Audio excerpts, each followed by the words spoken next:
नमस्कार। मध्य प्रदेश की राजनीति में एक बार फिर से एक ऐसी खबर सामने आ रही है जो ये बताती है कि क्या कांग्रेस पार्टी के अंदर सब कुछ ठीक ठाक है। क्या कांग्रेस पार्टी के जो बड़े नेता हैं, जो कह सकते हैं कि अपना दखल रखते हैं, अच्छी खासी पकड़ रखते हैं, क्या उनके बीच में कोई कोऑर्डिनेशन दिखाई नहीं पड़ता। एक वीडियो दरअसल वायरल हो रहा है जिसको लेकर तमाम तरह के सवाल उठते हुए नजर आते हैं कि क्या जीतू पटवारी, दिग्विजय सिंह, कमलनाथ और जो बड़ी लीडरशिप कांग्रेस पार्टी की मध्य प्रदेश में है, उनके बीच में क्या कोई संवाद का अभाव दिखाई पड़ता है, बातचीत का अभाव नजर आता है। क्योंकि जो वीडियो वायरल हो रहा है वो वीडियो उस वक्त का है जब मीनाक्षी नटराजन का नामांकन रद्द हो गया था और नामांकन रद्द होने के बाद एक प्रेस कॉन्फ्रेंस का आयोजन किया जा रहा था और जब सीटिंग यानी कि जब बैठने का इंतजाम किया जा रहा था तो खुद जो अध्यक्ष हैं कांग्रेस पार्टी के मध्य प्रदेश में जीतू पटवारी, वो सीट का अरेंजमेंट करते हुए दिखाई पड़ रहे थे और एक वीडियो में शब्द सुनाई देता है जहां पर वो कुछ ऐसा कहते हुए नजर आते हैं कि ऐसा कर लो हरीश चौधरी जी भी आ जाएं। वो इस तरह की बात कहते हैं और उसके बाद क्या कुछ होता है, उनके ठीक बगल में दिग्विजय सिंह जो मुख्यमंत्री भी रह चुके हैं मध्य प्रदेश के कांग्रेस पार्टी की तरफ से, राज्यसभा में 2 बार जा चुके हैं, सांसद भी रह चुके हैं, यानी कि एक वरिष्ठ नेता हैं। उनको जब ये शब्द सुनाई पड़ते हैं तो अचानक वो कुर्सी पर से उठते हैं और पीछे की तरफ चले जाते हैं, यानी साइड चले जाते हैं और उनको रोकते हुए भी जीतू पटवारी नजर आते हैं, लेकिन दिग्विजय सिंह रुकते नहीं हैं और वो वहीं पर जाकर बैठ जाते हैं साइड में। इसके बाद जो हरीश चौधरी हैं ये आते हैं और उसी सीट के ऊपर बैठ जाते हैं जहां पर दिग्विजय सिंह जी बैठे हुए थे। अब जरा सोचिए आप कि इतने बड़े नेता कांग्रेस पार्टी के, अगर उनको लेकर जिस तरह का बर्ताव सामने आ रहा है, क्या ये एक्सेप्ट करने के लायक है? क्या कांग्रेस पार्टी इस मसले को कहीं ना कहीं वो अब उठाते हुए दिखाई पड़ेगी? जीतू पटवारी को लेकर पहले भी सवाल उठ रहे हैं, जब मीनाक्षी नटराजन का जब जो उनका नामांकन रद्द हो जाता है तब ये बात उठ के सामने आई कि क्या ये सब जिम्मेदारी प्रदेश अध्यक्ष की नहीं थी? क्या जीतू पटवारी को इसमें एक एक बिंदु पे क्या अपनी जो है परख नहीं रखनी चाहिए थी? क्या सब चीज़ों को बारीक नज़र से नहीं देखना चाहिए था? इस तरह की बातें अब जीतू पटवारी के लिए होती हुई दिखाई पड़ रही हैं। और वैसे भी जीतू पटवारी को लेकर जो सत्ताधारी पार्टी है बीजेपी, उनके जो मुख्यमंत्री हैं मोहन यादव, उन्होंने क्या कुछ नहीं कहा था, क्या कुछ नहीं बोला था। और उस वक्त भी जीतू पटवारी के पक्ष में आकर दिग्विजय सिंह खड़े हुए थे। उन्होंने बोला था कि क्या एक चुने हुए एक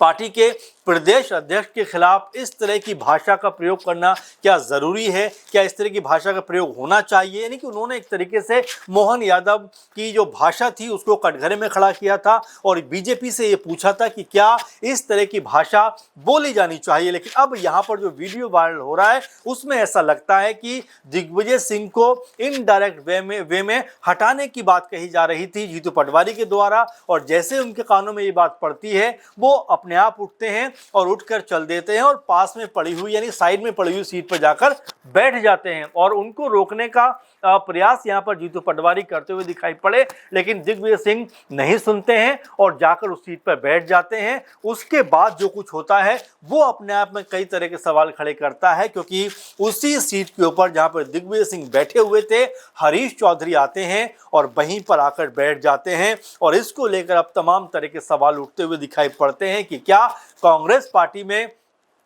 जो बुजुर्ग नेता हैं उनके साथ में क्या ऐसा ही व्यवहार होना चाहिए? मोहब्बत की दुकान की बात राहुल गांधी करते हैं तो क्या अपनी ही पार्टी के अंदर वो जो शिष्टाचार होना चाहिए, जो संस्कार होना चाहिए, क्या उसको भुला दिया गया है? अब इस बात को लेकर तमाम तरह की बातें सामने आ रही हैं और यहाँ पर दिग्विजय सिंह के बारे में भी बात करना ज़रूरी हो जाता है, क्योंकि दिग्विजय सिंह 2 बार लगातार राज्यसभा जा चुके थे, तीसरी बार भी वही जाते, लेकिन उन्होंने कहा कि देखिए मैं सब कुछ कह सकते हैं पॉलिटिकल लेवल पर अचीव कर चुका हूं, इसलिए मेरी जगह आप किसी और को भेजिए, मैं जाना नहीं चाहता हूं, मैं अपनी मर्जी से अब यहां पर रुक जाना चाहता हूं। और यह भी पूछा गया एक बार कि आप कांग्रेस पार्टी के बुलंद आवाज हैं, राज्यसभा में अगर आप रहते तो कांग्रेस पार्टी का परचम आप बुलंद करते हुए दिखाई पड़ते, लेकिन वो ये कहते हैं कि मैं अगर संसद में रहूं तो और बाहर रहूं तो हर मोड़ पे कांग्रेस पार्टी के लिए मजबूती से खड़ा रहूंगा। इसके लिए जरूरी नहीं है कि राज्यसभा में ही बैठा जाए, किसी बड़े ओहदे पर ही बैठा जाए। और इस तरह की तमाम बातें करते हुए उन्होंने कहा कि मैं फिलहाल राज्यसभा नहीं जाऊंगा। फिर जाकर मीनाक्षी नटराजन का नाम सामने आता है, पर्चा भरा जाता है। और पहले जिस तरह से हमने देखा बीजेपी ने सिर्फ 2 सीटों पर अपने प्रत्याशी उतारे थे, लेकिन जैसे ही मीनाक्षी नटराजन का नाम सामने आता है बीजेपी अपना तीसरा प्रत्याशी उतारते हुए दिखाई पड़ते हैं महेश केवट के रूप में। और जब नामांकन प्रक्रिया होने के बाद जब तमाम कागजों की जांच हुई उसमें पता चला कि जो बीजेपी ने आपत्ति की कि कुछ मामला ऐसा है जिसके बारे में मीनाक्षी नटराजन ने नहीं बताया है। और उसके बाद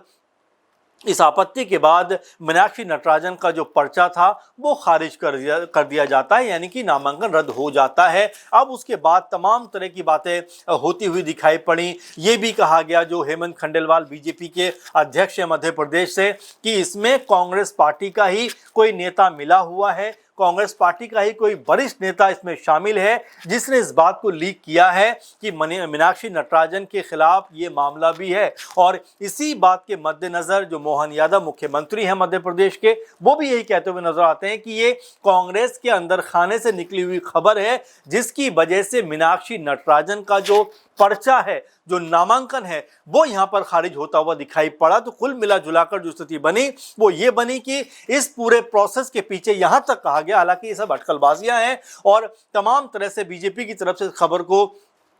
जो है सामने लाया गया कि जिसने ये बात लीक की थी वो कांग्रेस पार्टी के वरिष्ठ नेता हैं। और यहाँ तक कि जो इशारा था वो जीतू पटवारी की तरफ जाता हुआ दिखाई पड़ा। और उसके बाद आप देखेंगे लगातार ये खबरें भी सामने आने लगी कि जीतू पटवारी का जो अध्यक्ष पद है वो भी अब दांव पे है। कांग्रेसी आलाकमान जो है इस पर्चा रद्द होने के बाद जरा भी खुश नहीं है जीतू पटवारी से, क्योंकि पहले ही तमाम बिंदुओं पर, तमाम चीज़ों पर चर्चाएं हो जाती हैं और इतने होने सब चीज़ों को देखने परखने के बावजूद आखिर ये गलती कैसे रह गई, और इसके लिए जिम्मेदार जो है वो जीतू पटवारी को माना जा रहा था। तो यहाँ पर कई तरह के सवाल उठकर सामने आए कि क्या जीतू पटवारी जो जिम्मेदार पद पर बैठे हुए हैं और मजबूत पद पर बैठे हुए हैं, अध्यक्ष हैं कांग्रेस पार्टी के, उनको लेकर भी जब ये बात उठकर सामने आई कि आखिर उनको अध्यक्ष क्यों बनाया गया, तो ये कहते हुए नजर आए बीजेपी के नेता कि जो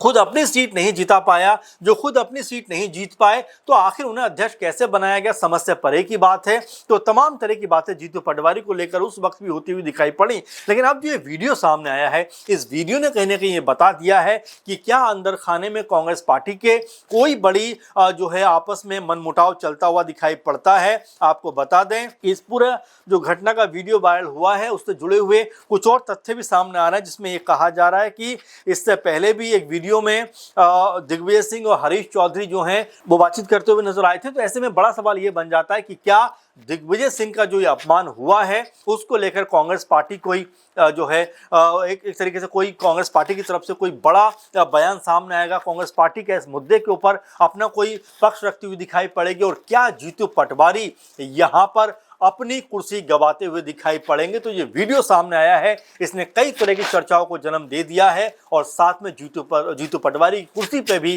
कहीं ना कहीं निशाना है कि क्या उनकी कुर्सी दांव पर है। आपको क्या लगता है जरूर कमेंट करिए। फिलहाल के प्रोग्राम में बस इतना ही। आप लगातार ऐसे हमारे साथ बने रहिए। नमस्कार।